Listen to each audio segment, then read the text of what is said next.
Welcome. This is the energy vibration lezing for the tweeling in the week of Mei 30 until tot en met Juni 5. Deceptiveness op de workfloor. Heel veel deceptiveness. Nou, voor sommige van jullie is op de workfloor. Voor sommige van jullie het heeft mee te maken met een familiezaak.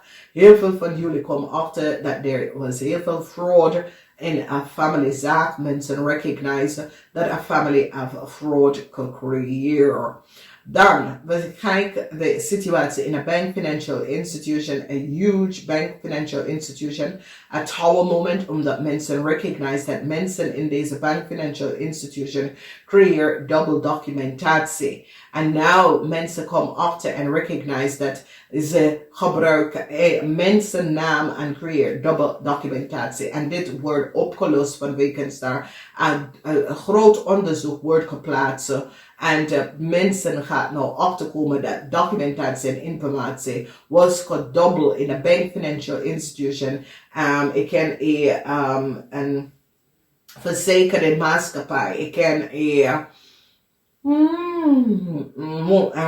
een hypotheek, een ergens waar hypotheek dat iemand heeft je data en informatie gedobbeld en mensen gaan naar achterkomen en hebben het behindigd. Dus zoals jullie tweeling komen nou achter dat er was double mensen, like 1 person, 3 person was double en jullie gaat nou een groot onderzoek hierin gedaan. Dus maandag is een situatie waar je komt achter fraud. Fraud, dus is waterman, geheim, waterman, geheim met some sort of work that and this is a waterman and a steer. Some sort of a waterman and a steer did it's taken a family and create a grote fraud and it come out op maandag. Dinsdag is dan stevig in je schoenen op de workfloor of thuis, omdat je recognize dat iemand probeert iets te doen dat was niet door de bocht en je staat stevig in je schoenen. Teken een family en wat een family heeft gedaan en je zegt nee, je gaat hier niet aan en dit accepteer ik niet. A tower moment is hier voor een jong steermaker of standboek op de workfloor of in je leven. Deze persoon is tussen de leeftijd van 25 en 50. A tower moment is hier omdat mensen recognize dat deze man heeft iets gedaan dat was niet door de bocht. Nou, jullie tweeling komt daarachter en recognize dat deze man, misschien je supervise deze persoon, je recognize dat deze persoon have gecreëerd some sort of a fraud of falseheid met misschien lease auto of that sort of a situatie. Ik ken een recruiter dat access data en informatie wat deze recruiter moeten niet. Ik ken een IT-persoon op de workfloor. Dus heel veel communicatie en informatie komt er echt uit. De as van Pentacles heeft mee te maken met deze man. Had geld onderuit de tafel gekregen om data en informatie van iemand te krijgen. Mensen worden kapot als cycles hier voor deze man.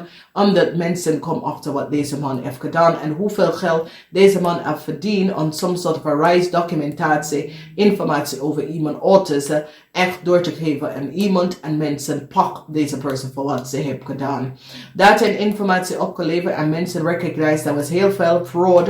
En hoe mensen was onderuit de tafel betaald om onder mensen data en informatie te krijgen. Mensen recognize dat er was heel veel geheime working underneath the tafel, wat het had mee te maken met rijbewijs, dat soort van situatie. Mensen krijgen inzicht en hebben nou gerecognized hoezeer deceptief een groep van mensen waren en hoe een groep van mensen zit dikke wagen te rijden en dat soort van situatie en hoe ze manipuleren een systeem en krijgen geld en dat was iemand die zat ze te helpen. Dus jullie tweeling worden heel veel verrast omdat jullie tweeling je vrouw ga je bellen, kan je mij even komen ophalen? En je vraagt waarom en die zegt ja, mijn auto is, die heeft mijn auto genomen. En je gaat zeggen, wat betekent dat die heeft je auto genomen? En je recognize dat je vriendin was in some sort of a criminal organisatie en ride op iemand anders data en informatie en mensen recognize en de politie stopt deze persoon en heeft de auto in beslag genomen.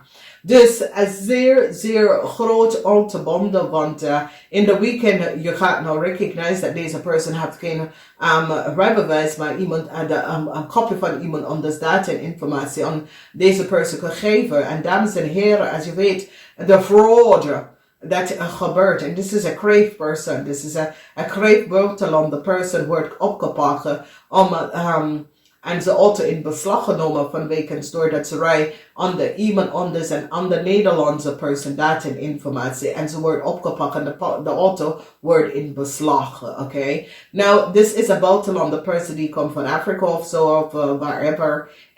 It is a crave person. En jullie tweeling zijn getrouwd met deze person of in some sort of relatie met deze person. Ik zie dat deze persoon woont op een andere locatie dan jou. En het is een rare ding dat jullie zijn getrouwd en zij kiest om op een andere locatie te gaan wonen. En jij moet wakker worden omdat die persoon is een criminal en ze runt some sort of a criminal organization. En dat is de reden waarom wonen ze op een andere locatie dan jou. En daarom moet je daar iedere weekend gaan. Wat is aan de hand? Word wakker, je bent tweeling. Je krijgt de ogenmachtig van de vrouwelijke en de mannelijke kant. Recognize je of merk je niet dat kan niet. Oké?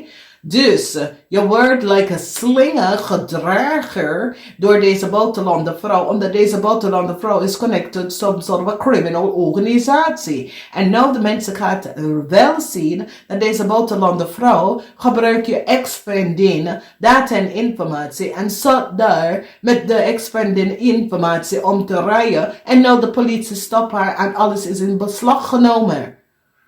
Dames en heren. Word wakker. Als je bent getrouwd met iemand en je woont niet in hetzelfde huis, dat is niet goed. Niet dat de persoon is woont in een ander land. Jij woont in Nederland, je bent niet gescheiden van bed en tafel. En iemand wil in een andere locatie gaan wonen. En waarom ging ze naar België wonen? Is dat bij in België alles goed kan gebeuren. Maar nou, Nederland en België moeten recognize dat deze persoon is een Afrikaner en is nooit een Amerikaner geweest. En moeten best wel deze zaak onder controle, omdat de juiste persoon data en informatie is verspreiden. En nou, aan eind moet je hier aankomen. Dus ik zie dat met de beslag genomen van deze auto, dat is wanneer mensen gaat nou achterkomen hoeveel mensen zat dit om te doen. De ding is dat in Nederland alles is gecontroleerd, in België niet. Dus dames en heren, word wakker. Wat is het? Wat is zo goed? Is het dat Nederlandse vrouw hebben kip en buitenlandse vrouw hebben steak? Ik denk het niet. Het is hetzelfde. Oké? Het is gewoon de manier. Dus open je ogen, dames en heren. Ik kan niet. Kan niet. Dus heel veel van jullie nou recognize waarom wil je partner in een deel van de land gaan wonen en niet samen wil gaan wonen in Nederland. Omdat in Nederland alles is gecontroleerd. En als diegene was in Nederland zal daarachter komen dat iets klopt niet. Oké? En mensen gaan nou recognize dat daar zijn deze man, however, via een autodealership, via een recruitersbureau, via deze man voor een heel lange tijd, dat wordt bij een garage en heeft access to mensen, documentatie, informatie, zit documentatie onder de tafel te geven aan mensen, omdat in Nederland het is straf. En als iedereen gaat betalen aan de tafel, en dat is het, dames en heren. Te veel buitenland invloed in Nederland. Okay? En dat is waarom er is zoveel criminaliteit in Nederland. Okay? 20 à 30 jaar geleden, dit was niet zo vreselijk als wat het is nu. En het is door de invloed van buitenland mensen. En de minder buitenlandse mensen, dat is in overheid instituten gaan werken, is de beter. Ja, sorry. En ik ben niet racist. Ik heb niks mee te maken met racist. Maar dan, Nederlanders zijn nuttig. En buitenlandse mensen hebben ze criminal intent. En dat is wat maakt zoveel criminaliteit in Nederland. Nou, ik ga. Toedeledokie.